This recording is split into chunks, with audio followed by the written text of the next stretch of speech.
بزار اور ترمذی میں حضرت عبداللہ ابن مسعود سے نبی صلی اللہ علیہ وسلم کا یہ ارشاد نقل ہوا ہے، ان المرأۃ عورۃ، عورت چھپا کر رکھنے کی چیز ہے۔ ان المرأۃ عورۃ فاذا خرجت، جب وہ گھر سے نکلتی ہے، استشرفها شیطان، اب شیطان جو ہے اس کو تاب میں رکھتا ہے۔ واقرب ما تكون بروحة ربها وهي في قعر بيتها، وہ اپنے رب کی رحمت سے قریب ترین ہوتی ہے جبکہ اپنے گھر کے بھی کسی اندرونی حصے۔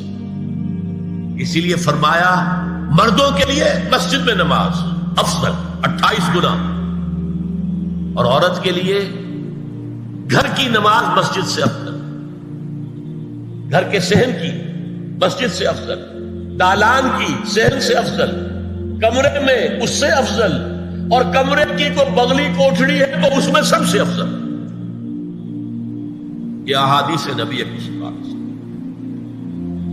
عبداللہ ابن احمد ابن حنبل نے زوائد الزہد میں اور ابن ابی شیبہ نے ابن سعد نے اپنی کتابوں میں مسروق کی روایت نقل کی ہے کہ حضرت عائشہ جب تلاوت قرآن کرتے ہوئے اس آیت پر پہنچتی تھی وَقَرْنَ فِي بُيُوتِكُنَّ، تو بے اختیار رو پڑتی تھی۔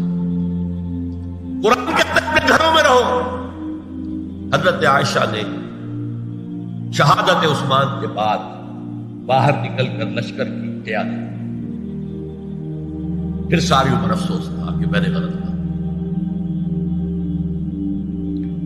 حافظ ابو بکر بزار حضرت انس سے روایت کرتے ہیں کہ عورتوں نے حضور سے عرض کیا کہ ساری فضیلت تو مرد لوٹ کے لے گئے، وہ جہاد کرتے ہیں، خدا کی راہ میں بڑے بڑے کام کرتے ہیں، ہم کیا عمل کریں کہ ہمیں بھی مجاہدین کے برابر اجر مل سکے؟ جواب میں آپ نے فرمایا من قعدت منکن فی بیتہا فإنہا تدرک عمل المجاہدین، تم میں سے جو شخص اپنے گھر میں بیٹھی رہے گی وہ مجاہدین کا اجر حاصل کرے۔ یہ ایک ہوا کا رخ ہے، بتایا جا رہا ہے، یہ نظام ہے جس کو اس شکل میں دیا جا رہا ہے۔ اب آئیے سورہ نور کی طرف۔ یا ایھا الذین آمنوا لا تدخلوا بیوتا غیر بیوتکم حتی تستأنسوا وتسلموا علی اہلها ذالکم خیر لکم لعلکم تذکرون۔ اہل ایمان ہرگز مت داخل ہو اپنے گھروں کے علاوہ کسی اور گھر میں جب تک کہ تم ان کے ساتھ مانوس نہ ہو جاؤ، اذن نہ لے لو، ان پر سلام نہ کرو، یہی تمہارے لیے خیر بہتر ہے۔ اس کے بعد تفصیل آئی ہے، اس میں میں اس وقت نہیں جا رہا۔ اور جو لوگ اس پر عمل نہیں کرتے ان کے بارے میں قرآن مجید کیا کچھ حضور کیا کچھ فرما رہے ہیں، یہ آپ سن لیجیے، بہت سخت احکام۔ عن ابی ہریرہ رضی اللہ عنہ ان رسول اللہ صلی اللہ علیہ وسلم قال لو ان امرأ اطلع عليك بغیر اذن فخذفته بحشاة ففقعت عینه ما كان عليك من جناح، متفق علیہ، بخاری اور مسلم دونوں کی۔ اگر کوئی شخص تمہارے گھر میں بغیر اجازت کے داخل ہو جائے اور تم اس کی سزا کے طور پر اس پر کنکریاں پھینکو اور اس کی آنکھ پھوٹ جائے کنکری سے، تو تم پر کوئی گناہ نہیں۔ بغیر اجازت کے گھر میں آ گیا ہے، بغیر اذن کے، بغیر استئذان کے کنکریاں مارو اور کنکری سے آنکھ پھوٹ جائے، فما کان علیک من جناح، کوئی حرج نہیں۔ اب آ رہی ہے اصل آیت، قل للمؤمنین یغضوا من ابصارهم ویحفظوا فروجهم ذلک ازکی لهم ان اللہ خبیر ما یصنعون وقل للمؤمنات یغضضن من ابصارهن ویحفظن فروجهن ولا یبدین زینتهن الا ما ظہر منها وَلْيَضْرِبْنَ بِخُمُرِهِنَّ عَلَى جُيُوبِهِنَّ وَلَا يُبْدِينَ زِينَتَهُنَّ إِلَّا لِبُعُولَتِهِنَّ أَوْ آبَائِهِنَّ أَوْ آبَاءِ بُعُولَتِهِنَّ أَوْ أَبْنَائِهِنَّ أَوْ أَبْنَاءِ بُعُولَتِهِنَّ أَوْ إِخْوَانِهِنَّ أَوْ بَنِي إِخْوَانِهِنَّ أَوْ بَنِي أَخَوَاتِهِنَّ أَوْ نِسَائِهِنَّ أَوْ مَا مَلَكَتْ أَيْمَانُهُنَّ أَوِ التَّابِعِينَ غَيْرِ أُولِي الْإِرْبَةِ مِنَ الرِّجَالِ أَوِ الطَّفْلِ الَّذِينَ لَا يَظْهَرُوا عَلَى عَوْرَاتِ النِّسَاءِ وَلَا يَضْرِبْنَ بِأَرْجُلِهِنَّ لِيُعْلَمَ مَا يُخْفِينَ مِنْ زِينَتِهِنَّ وَتُوبُوا إِلَى اللَّهِ جَمِيعًا أَيُّهَا الْمُؤْمِنُونَ لَعَلَّكُمْ تُفْلِحُونَ۔ یہ لمبی آیت ہے۔ اہل ایمان، اے نبی کہہ دیجئے اہل ایمان مردوں سے اپنی نگاہیں نیچی رکھا کریں اور اپنی شرمگاہوں کی حفاظت کریں، یہی ان کے لیے زیادہ پاکیزہ عمل ہے۔ ان اللہ خبیر بما یصنعون، اور جو کچھ وہ کر رہے ہیں اللہ اس سے واقف ہے۔ وقل للمؤمنات یغضضن من ابصارہن، اور مومن عورتوں سے بھی کہہ دیجئے کہ وہ اپنی نگاہیں جو ہے نیچی رکھا کریں، ویحفظن فروجہن، اپنی شرمگاہوں کی حفاظت کریں، ولا یبدین زینتہن الا ما ظہر منہا، اور اپنی زینت کو ظاہر نہ کیا کریں سوائے اس کے کہ جو بالکل ظاہر ہو جائے۔ قل للمؤمنین یغضوا من ابصارہم ویحفظوا فروجہم ذلک ازکی لہم ان اللہ خبیر بما یصنعون۔ نوٹ کر لیجئے کہ یہ کہاں ہو رہا ہے؟ گھر میں داخلے کے بعد۔ گھر میں داخلہ اجازت سے، اور داخلہ ہوگا صرف محرموں کا، گھر کے اندر جو ہے وہ نامحرم تو نہیں آئے گا۔ یہ میں آگے بیان کر رہا ہوں۔ وَقُلْ لِلْمُؤْمِنَاتِ يَغْضُضْنَ مِنْ أَبْصَارِهِنَّ وَيَحْفَظْنَ مِنْ فُرُوجِهِنَّ، اور کہہ دیجئے مومن عورتوں سے بھی کہ وہ بھی اپنی نگاہیں جھکا کر رکھیں اور اپنی شرمگاہوں کی حفاظت کریں۔ وَلَا يُبْدِينَ زِينَتَهُنَّ إِلَّا مَا ظَهَرَ مِنْهَا، محرموں سے پردہ کیا ہے؟ محرموں سے اس کا نام ستر ہے۔ عورت کا پورا جسم ستر ہے سوائے چہرے کی ٹکیا اور یہ ہاتھ اور یہ پاؤں، بس۔ کیا مطلب ہے؟ بھائی بھی نہیں دیکھ سکتا بہن کے جسم کا کوئی اور حصہ، باپ بھی نہیں دیکھ سکتا بیٹی کے جسم کا کوئی حصہ۔ یہ ستر ہے، ستر محرموں سے پردہ ہے۔ وَلْيَضْرِبْنَ بِخُمُرِهِنَّ عَلَى جُيُوبِهِنَّ، یہ بھی گھر کے اندر کی بات ہو رہی ہے، کیونکہ میں پہلے بتا چکا ہوں جلباب ہوتا تھا جب گھر سے باہر نکلتی تھی عورت، تو وہ اپنی چادر لپیٹتی تھی اپنے گرد، چہرہ نہیں ڈھانپتی تھی، صرف چہرے کا حکم دیا گیا اس کے ضمن میں۔ وہ سورہ احزاب کی آیت میں رہ گئی، وہ میں بیان کروں گا۔ اور خمار اوڑھنی ہوتی تھی جو گھر میں اوڑھتی تھی۔ گھر میں ظاہر بات ہے کہ جلباب تو نہیں لیا جا سکتا، آخر گھر کا کام کاج کرنا ہے، ہلکی سی اوڑھنی وہ گھر میں، لیکن فرمایا وَلْيَضْرِبْنَ بِخُمُرِهِنَّ عَلَى جُيُوبِهِنَّ، اور انہیں چاہیے کہ اپنی اوڑھیوں کے، بکل اوڑھنیوں کے اپنے سینوں کے اوپر، گریبانوں کے اوپر بھی مار لیا کریں۔ اب اس کے بعد فرمایا وَلَا يُبْدِينَ زِينَتَهُنَّ إِلَّا لِبُعُولَتِهِنَّ، اب یہاں یہ زینت کا لفظ آ رہا ہے چہرے کے، اور چہرے ہی میں کچھ سنگھار بھی ہوتا ہے۔ اب ان کے لیے کہا گیا کہ چہرے کی زینت اور چہرے کے اوپر اگر کوئی بناؤ سنگھار ہے، زیور ہے، اس کی زینت نہ ظاہر کریں، مگر اب یہ یہاں تفصیلی آئی ہے، جو محرم ہے ان کی تفصیل۔ تو فرمایا کن کے سامنے ظاہر کر سکتی ہے؟ الا لبعولتہن، سب سے بڑھ کر تو شوہر، اور آبائہن، اور یہ آپ نے باپ۔ اچھا، باپوں میں نوٹ کی نہیں، باپ حقیقی ہو، اخیافی ہو، اللاتی ہو یا رضاعی ہو، یہ چاروں قسم کے باپ اس میں شامل ہیں۔ جس عورت نے دودھ پلایا تھا اس کا شوہر بھی باپ بن گیا۔ اور آبائے بعولتہن، اپنے شوہروں کے باپ، یا ابنائہن، ان کے اپنے بیٹے، بیٹوں میں بھی آئیں گے چاروں، اللاتی، اخیافی، عینی اور رضاعی۔ او ابنائے بعولتہن، اور اپنے شوہروں کے بیٹے، ہو سکتا ہے شوہروں کی اور بیویاں بھی ہوں، تو ان کے بیٹے بھی، جو ستیلے بیٹے ہیں وہ بھی محرم، ان سے کسی شکل میں کبھی شادی نہیں ہو سکتی۔ او اخوانہن، یا ان کے بھائی، او ابنائہن، یا اپنے بیٹے، او ابنائے بعولتہن، یا اپنے شوہروں کے بیٹے، او اخوانہن، یا اپنے بھائی، او بنی اخوانہن، یا اپنے بھائیوں کے بیٹے، او بنی اخواتہن، اپنا بھتیجا، شوہر کا بھتیجا نہیں، اپنا بھتیجا محرم ہے، اپنا بھانجا محرم ہے، شوہر کا بھانجا محرم نہیں ہے۔ او نسائہن، یا ان کی عورتیں، اپنی عورتیں، جان پہچان کی عورتیں۔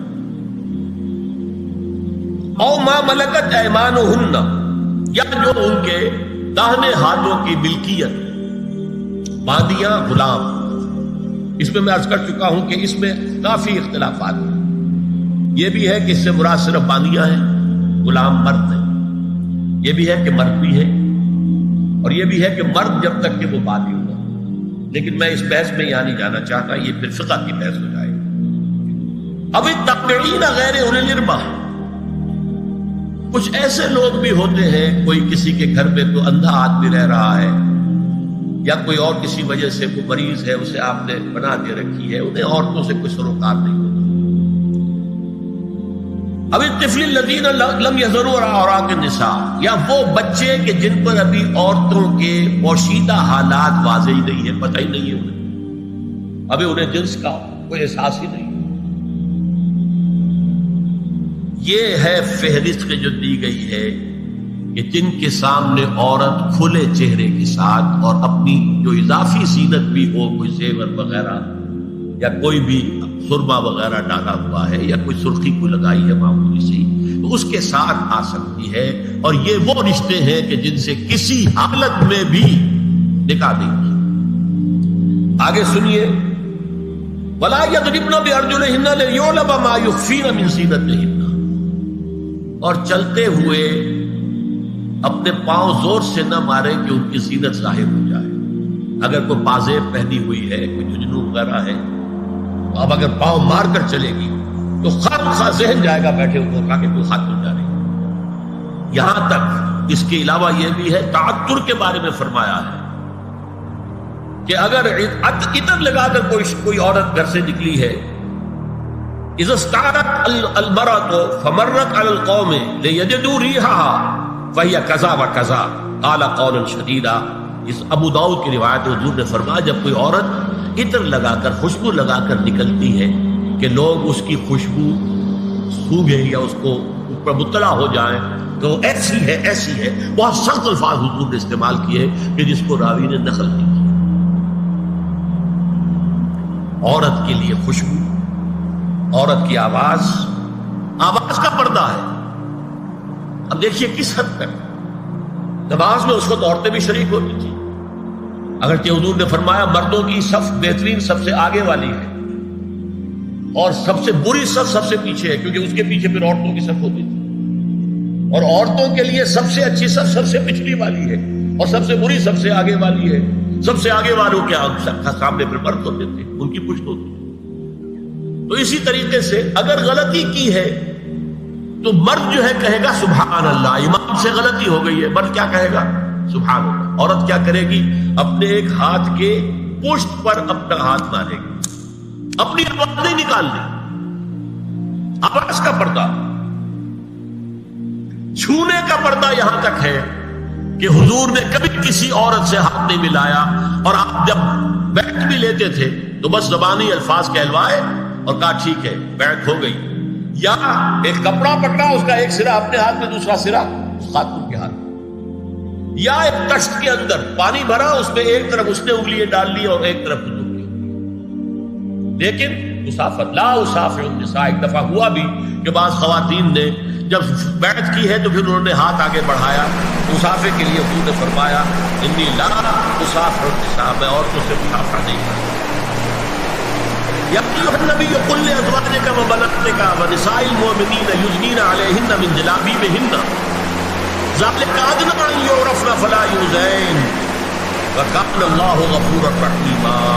اے نبی صلی اللہ علیہ وسلم کہہ دیجئے اپنی بیٹیوں سے اور اپنی بیویوں سے اور مسلمانوں کی خواتین سے۔ اب دیکھیے یہ سورہ احزاب ہی میں ہو رہا ہے، شروع میں یا نساء نبی سے بات کری، استیزان بھی صرف نبی کے گھر میں داخل نہ ہو اذن کے بغیر، آگے چل کر سورہ احزاب ہی میں عام بھی کر دیا، قل لازواجک وبناتک ونساء المؤمنین، کہہ دیجئے اپنی بیویوں سے، اپنی بیٹیوں سے اور اہل ایمان کی خواتین سے، یدنین علیہن من جلابیبہن، کہ وہ اپنے چہروں کے اوپر اپنی جلباب کو لٹکا لیا کریں، چہرہ چھپ جائے۔ اب اس کی تفسیر میں چاہتا ہوں کہ آپ کو جو مختلف مفسرین نے کی ہے وہ آپ کے سامنے میں رکھوں۔ حضرت عبداللہ ابن عباس نے اس آیت کی جو وضاحت فرمائی ہے اسے حافظ ابن کثیر نے اپنی تفسیر میں اس طرح نقل کیا ہے، اللہ نے مسلمان عورتوں کو حکم دیا ہے کہ جب وہ کسی کام کے لیے گھروں سے نکلے تو اپنی چادروں کے پلو اوپر سے ڈال کر اپنا منہ چھپا لے اور صرف ایک آنکھ کھلی رکھے، دونوں آنکھیں بھی غلط ہیں۔ اور سن لیجیے، ابن جریر اور ابن منذر کی روایت ہے کہ محمد بن سیرین یہ ایک تابعی ہیں نے حضرت عبیدہ السلمانی یہ صحابی ہیں سے اس آیت کا مطلب پوچھا. انہوں نے جواب میں کچھ کہنے کی بجائے اپنی چادر کو اس طرح اوڑھا کہ پورا سر اور پیشانی اور پورا منہ ڈھانک کر صرف ایک آنکھ کھولی رکھی. اور سنیے ابو بکر بن عبداللہ ابن عربی نے یدنین علیہن من جلابیبہن کا مفہوم ان الفاظ میں بیان کیا ہے تغطى به وجهها حتى لا يظهر منها الا عينها اليسرى. عورت اپنی چادر کو پورے وجود پر ڈھانپ لے اور اس طرح چہرے کو بھی ڈھانپے کہ صرف بائیں آنکھ کھلی رہے. علامہ حمید الدین فراہی کو نظم قرآن کے فہم میں خصوصی مقام حاصل تھا. انہوں نے حجاب کے بارے میں اپنے ایک مکتوب میں ہاتھ اور چہرہ کھلا رکھنے کو جائز قرار دینے کے موقف کے بارے میں لکھا ہے کہ میری رائے میں نظم قرآن پر توجہ نہ کرنے سے یہ غلط فہمی پیدا ہوئی ہے. وہی بات کہ سورہ احزاب میں گھر سے باہر کا پردہ ہے اور سورہ نور میں گھر کے اندر کا پردہ ہے. بَقَانَ الْحَقُّ أَحَقُّ بِأَن يُتَّبَعَ. حق جو ہے وہ اس کا زیادہ حقدار ہے کہ اس کی پیروی کی جائے. میں اس مسئلے پر مطمئن ہوں اور میرے نزدیک اجنبی سے پورا پردہ کرنا واجب ہے اور قرآن نے یہی حجاب واجب کیا ہے جو شرفاء میں مروج ہے بلکہ اس سے بھی قدر زائد ہے. مولانا فراہی کا یہ مکتوب ماہنامہ حیات نو بلیریا گنج انڈیا کے اکتوبر سن 92 کے شمارے میں شائع ہوا. یہ ہے علماء کی رائے. حضرت ام سلمہ اور حضرت میمونہ نبی صلی اللہ علیہ وسلم کے پاس بیٹھی تھی. اتنے میں حضرت ابن ام مکتوم آ گئے. نبی صلی اللہ علیہ وسلم نے ان دونوں سے فرمایا احتجبا منہ, ان سے پردہ کرو. ازواج نے عرض کیا یا رسول اللہ الیس اعمی لا یبصرنا ولا یعرفنا. حضور کیا یہ اندھے نہیں ہیں؟ یہ نہ ہمیں دیکھ رہے ہیں نہ ہمیں پہچانتے ہیں. فرمایا افعمغایان انتما, کیا تم دونوں بھی اندھی ہو؟